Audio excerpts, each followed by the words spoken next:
Ben wonde sibude assistance humanitaire d'urgence. Assalamu alaikum. Jarama nokkal ka wontino.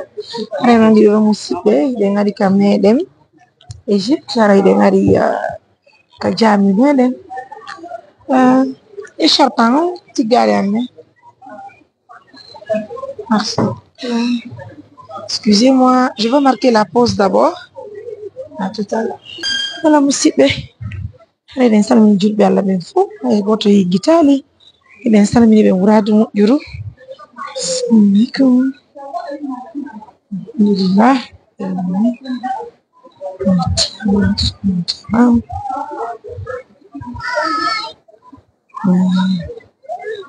Alhamdulillah. C'est une très grande mosquée. Hein. Il faut prendre l'image de tout ça. Alhamdulillah. Wala musidɓe yara no hirɗon noon feno sa'i ɗo hiɗen ka meɗen hiɗen yetti ka meɗen Égypte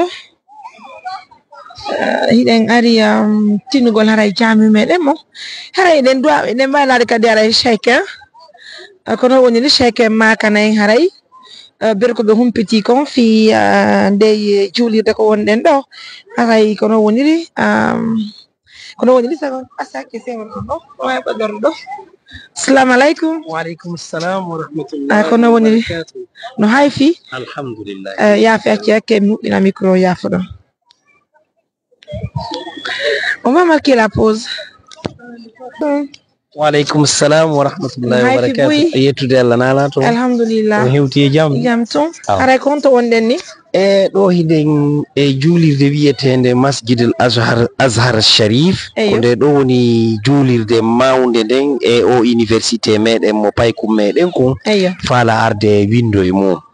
Juulirde nde waɗi duuɓi wulure e 80 kono woniri haray ko ɗo wonɗen ni inchallah. Alhamdulillah. Haray ko andintingo regarder on peut voir tout ça là. On peut prendre l'image là s'il te plaît.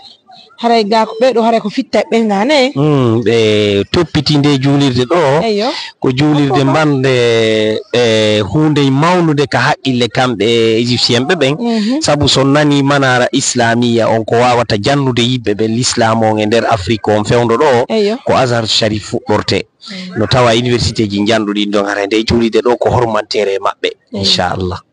Bien haray o jami men heɓi duuɓi jelu nde juulirde nde waɗi joni duuɓi wulure e 80 gila nde darna ñande hande ɓe renouvela nde no woodi pays ji nder pays ji golfe on adday ɓe jakka maɓɓe on tawa ko zakka on ko fi nde ɗo tun no tappitore.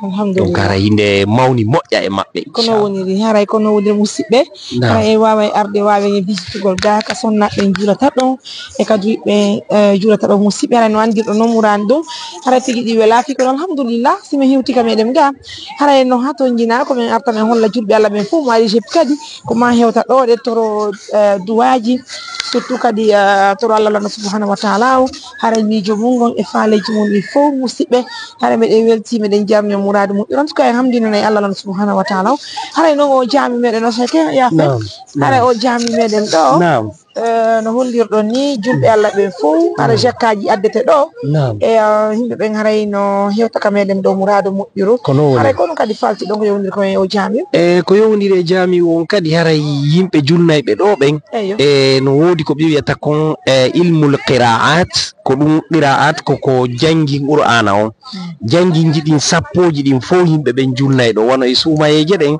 ko ɗo ɓe arata ɓe dartina kadi si tawi ɗa hunji moƴƴa si tawi kadi hiɗa wawi janginde façon ji alqur'ana no jippori noon woni noon qira'at sab'a woni qira'at thalatha al kubra woni qira'at al ashra ɗiɗo fof haray ko janginji ko tawete qur'an on no jippi e harfe muɗum ɗen haray ko ɗo ɓe arata ɓe darta ɗum ka sumaye on yiyay ɗo haray ɗo no heewi a heɓata hay ko daroɗa sakko heɓa ko jooɗoɗa si a leeti.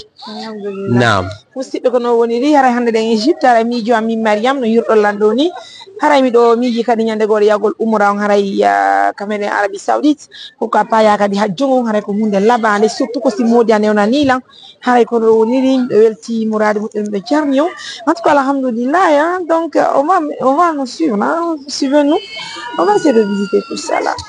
haray ko ɗo woni ka sonnaɓe. Naam, haray sonnaɓen ko sengoɗa woniri ɓay haray no heedoda e kamɓe ko ka seraji ɓe juulata ko woni tu wonde ɓe accitayɓe ɓe ara ga ɓay ko ga jangete kadi ɓe jangay ga hino mari ga école ji no ga wano ko jangol ɓurano ko hunjeteno ga ko ɓe jonnatama diplôme ko ɓe wiyata kon ijaza min rasulillahi sallallahu alayhi wa sallam e maɗum min Ubay ibn Ka'ab ɓeɗo fof ko yimɓe jangaynoɓe Qur'an sangane laaɗo hiɓe mari ga marɓe silsilaji e ijaza maɓɓe. Naam, haray kadi ko yowndiri e fi kañum toujours jang e sonnaɓe ko juulata kon haray hiɓe marana kadi ka bunkerle ga ko ɓe juula ɗum ɗo fof ko fi place hara ukkodiraka hara waɗaka ikhtilat yani.